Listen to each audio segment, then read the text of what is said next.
Nikel adalah komoditas yang selalu dijanjikan Jokowi dan Luhut kepada para investor di luar negeri. Nikel selalu dilekatkan dengan energi hijau karena perannya sebagai bahan baku baterai kendaraan listrik. Obi Maluku Utara yang menjadi salah satu lokasi eksplorasi tambang nikel. Kami menemukan potensi masalah lingkungan dan sosial dalam eksplorasi nikel di sana. Potensi masalah itu bisa memicu persoalan di masa depan. Nikel itu tak hanya akan menempel di baterai kendaraan listrik kalian, tapi juga bisa mengendap dalam tubuh dan otakmu. Ya, otakmu. Ketika Luhut ke Amerika menemui Elon Musk, yang ditawarkan dan dibicarakannya jelas, yakni nikel. Begitu juga saat Presiden Jokowi bertemu Elon, diskusinya sama, yakni nikel. Komoditi tambang ini sedang naik daun selama 1 dekade terakhir. Tren kenaikan sejak awal bulan ini. Ini adalah komposisi penggunaan logam nikel 2017. Hampir 70% penggunaannya untuk baja tahan karat. Tapi pada 2030 nikel diprediksi menjadi bahan baku baterai mobil dan motor listrik. Atas dasar inilah Jokowi dan Luhut punya kepentingan menemui Elon Musk sebagai pemilik Tesla, perusahaan mobil listrik ternama di dunia. Data USGS mencatat sebanyak 23% kandungan nikel dunia berasal dari Indonesia. Pada 2019, Indonesia berada di nomor 2 di bawah Cina sebagai penghasil logam nikel dengan produksi logam mencapai 487.000 per tahun. Di produksi tambang, Indonesia berada di peringkat 1 dengan total 730.000 ton. Andaikan biji nikel tidak diekspor ke Cina, maka Indonesia akan jadi produsen logam nikel terbesar di dunia. Rantai pasok produksi logam Cina sangat bergantung pada Indonesia. Faktor kurangnya jumlah smelter jadi penyebab produksi logam nikel kita kalah dari Cina. Alhasil, program hilirisasi nikel pun dilakukan Jokowi. Lewat Permen ESDM nomor 11 tahun 2019, aturan larangan ekspor biji nikel diberlakukan. Agar bisa diekspor, biji harus diolah dulu menjadi logam di smelter khusus milik perusahaan besar. Di sisi lain, secara tidak langsung kebijakan hilirisasi Jokowi dalam nikel membuat kita menjadi rentan. Tahukah kamu sampai 2022 ada 23 smelter nikel di Indonesia yang sudah beroperasi? Dari 23 smelter itu, 21 diantaranya dimiliki oleh Cina. Ini membuat Cina punya kendali penuh atas ekspor nikel di Indonesia. Ketika ramai berinvestasi di Indonesia, banyak pabrik Cina membangun pabrik smelter dengan teknologi Rotary Kiln Electric Furnace atau RKEF. Masalahnya, teknologi ini lebih banyak menghasilkan nikel kelas 2 yang hanya diperuntukkan buat baja tahan karat. Ketika penjualan global kendaraan listrik semakin meningkat, perusahaan Cina berbondong-bondong bangun pabrik smelter nikel berteknologi High Pressure Acid Leaching atau HPAL. Dan di Indonesia, pabrik HPAL satu-satunya yang sudah beroperasi adalah milik Harita Group di Pulau Obi, Halmahera Selatan. Saking bergengsinya, peresmian operasi pabrik ini sampai dihadiri banyak menteri. Cerita ekspansinya perusahaan Cina berinvestasi tambang di banyak benua selalu dibarengi dengan masalah yang mengikuti, termasuk isu pencemaran lingkungan. Dan masalah inilah yang juga terjadi di Pulau Obi. Sejak Mei 2019, pabrik nikel Harita dapat perlakuan spesial dijadikan objek vital nasional oleh Kementerian ESDM. Ini berdampak pada pengamanan TNI Polri yang makin ketat. Banyak pos pengamanan yang dijaga tentara atau polisi bersenapan lengkap. Hilir mudik pergantian pasukan terjadi rutin saban bulan. Mereka diantar jemput keluar masuk Obi dengan fasilitas kapal perusahaan. Berbeda dengan pabrik nikel lain di Indonesia, kawasan pabrik nikel Harita amat eksklusif. Akses keluar masuk hanya bisa ditempuh jalur laut dan memaksa kita harus singgah di dermaga perusahaan. Kita bisa memang turun langsung di Desa Kawasi, desa terdekat. Namun saat turun, aparat akan memantau dan mengawasi. Desa ini paling terdampak aktivitas perusahaan. Kalau kamu lihat, letaknya berdampingan dan dikepung lingkungan pabrik. Sejak pandemi, aturan di sana dibuat agar pendatang dari luar Maluku dikarantina di mes perusahaan. Hal ini kami dapatkan ketika tiba di Kawasi awal Februari lalu.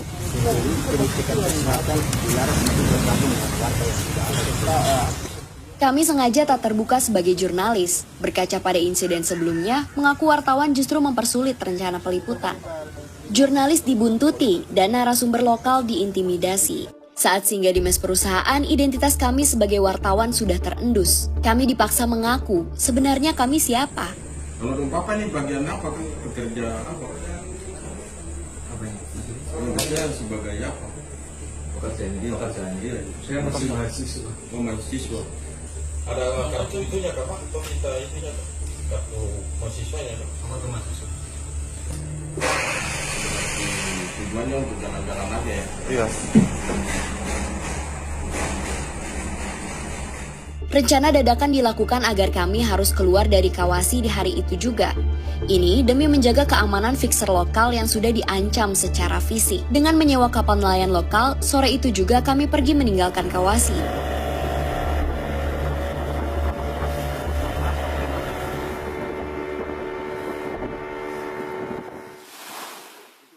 Pencemaran laut jadi salah satu hal yang jarang terekspos ke publik. Seringkali ketika hujan, air laut jadi coklat pekat kemerah-merahan. Ini diakibatkan limpahan ore nikel ke laut. Air laut menjadi merah, ekosistem di perairan sekitar Obi jadi rusak tak karuan.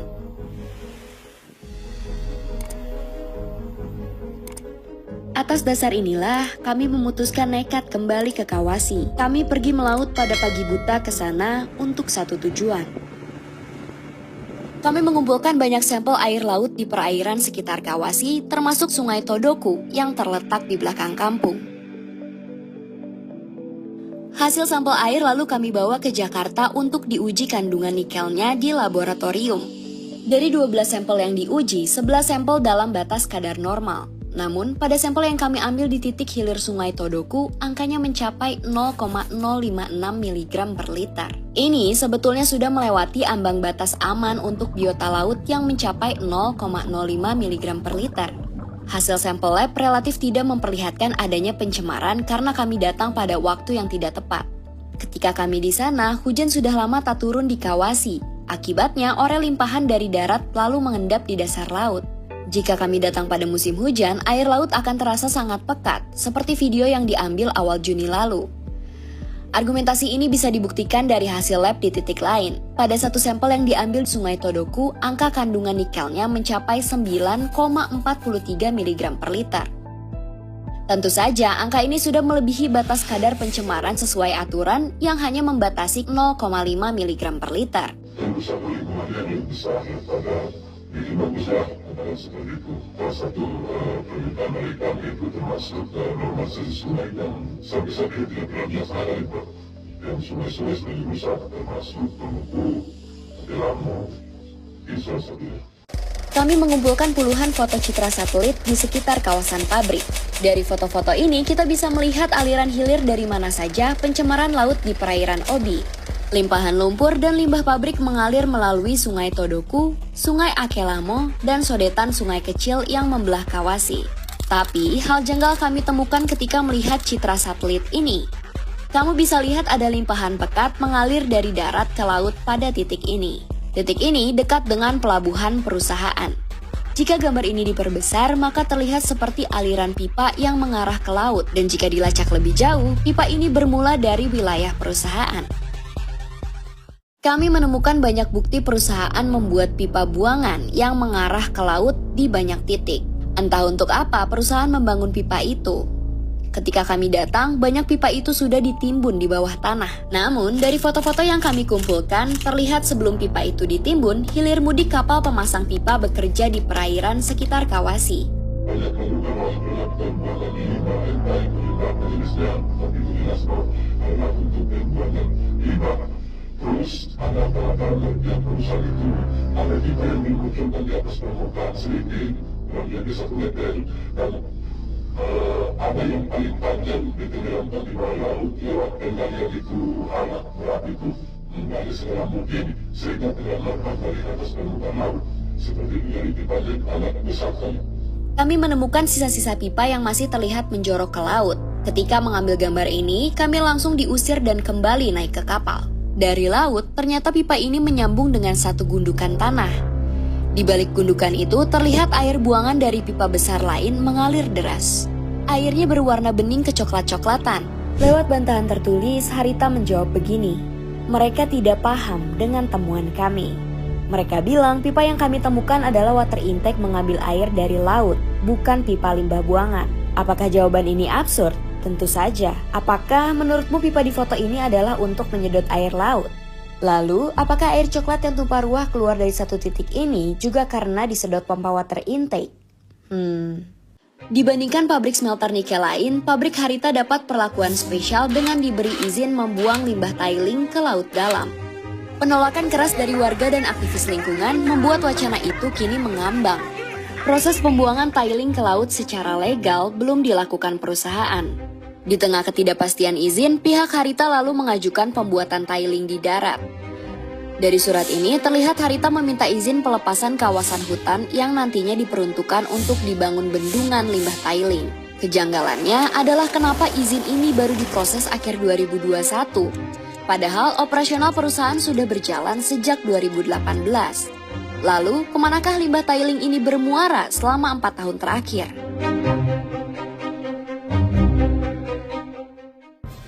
Poin ini kami tanyakan secara tertulis kepada Harita.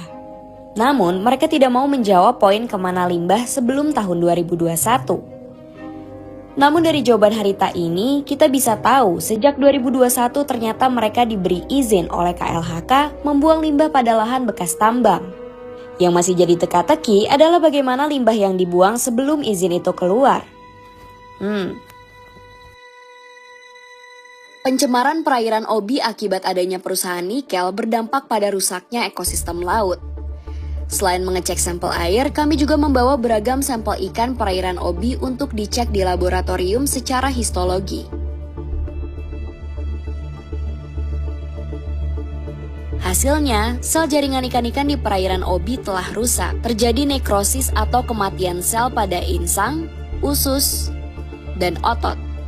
Pendarahan juga terjadi pada usus. Satu sampel ikan menunjukkan keracunan. Temuan ini sudah sejalan dengan riset yang dilakukan Universitas Hairun Ternate, seperti tertuang dalam jurnal ini. Disebutkan polusi logam berat di perairan Obi terakumulasi dalam fisiologis ikan-ikan yang kini mulai rusak. Apalagi kalau polutan ini sudah masuk ke logam berat, khususnya nikel atau logam-logam yang lain yang terikut pada saat terjadi run off atau aliran air dari daratan ini masuk ke perairan, dan itu sudah makan oleh plankton dimanfaatkan oleh ikan kecil, dan ikan kecil ini dimanfaatkan oleh ikan besar. Nah, sementara ikan yang besar ini yang dikonsumsi oleh manusia itu mengakumulasi seluruh pencemar itu ke dalam tubuhnya, dan ketika dimakan oleh manusia, dan itu akan terjadi biomagnifikasi. Dan ingat bahwa logam ini dalam tubuh manusia ini akan menjadi suatu bahan-bahan yang bisa menyebabkan kerusakan sel yang berakibat kerusakan organ, sehingga fungsi-fungsi organ tubuh manusia itu bisa terganggu. Alih-alih menyehatkan, konsumsi ikan dari perairan Obi sama saja memakan racun. Perairan Obi dan Maluku Utara adalah lumbung ikan nasional. Itu disebabkan geografis Pulau Obi yang sangat strategis. Di sini merupakan jalur tangkap ikan tuna dan cakalang. Banyak ikan-ikan dari perairan Obi dikirim ke Jakarta atau diekspor ke luar negeri.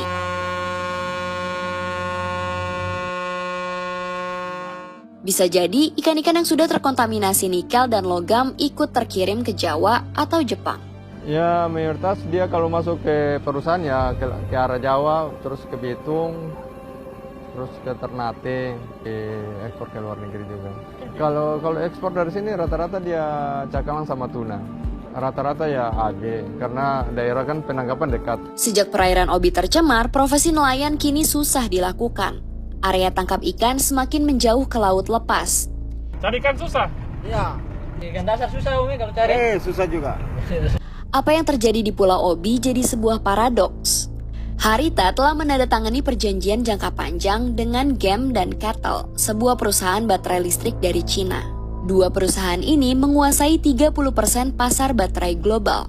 Itu artinya nikel dari Kawasi pada akhirnya akan dipakai mobil listrik merek-merek ternama. Di masa depan, saat kota-kota di Cina dan Eropa semakin hijau dan asri, yang terjadi di Pulau Obi malah sebaliknya. Jadi perusahaan tidak boleh juga menutup mata bahwa di balik keberhasilan mereka mengekstrak sumber daya mineral yang ada di sana itu ada dampak yang mereka tinggalkan. Apalagi sekarang ini sudah penambahan lagi untuk pembangunan baterai. Saya kira ini untuk yang menghijaukan kota tapi memerahkan laut yang ada di Halmahera.